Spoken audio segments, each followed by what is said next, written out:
Hello guys, welcome back to the channel. In this today's video, I'm going to show you how to delete Instagram accounts permanently. Okay, the first thing you're going to do is opening your Instagram application on your phone, and you can go to your profile, tap on the profile button, and you're going to click on this three lines button on the top right corner of your screen and tap on the settings and privacy. And on the settings and privacy, you have to select account center right here, and you can scroll down until you find the personal details option. Tap on this option and you're going to click on the account ownership and controls, and you can click on the activation or deletion, and here you can delete your account. If you log into more than one account, you can select the account you want to delete on your Instagram, and I'm gonna go with this account.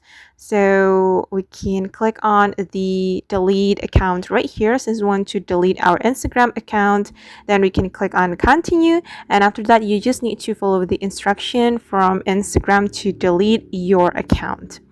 Alright guys, and that's how we can delete Instagram accounts permanently. I hope this tutorial will be useful for you. Thank you so much for watching and see you on the next video.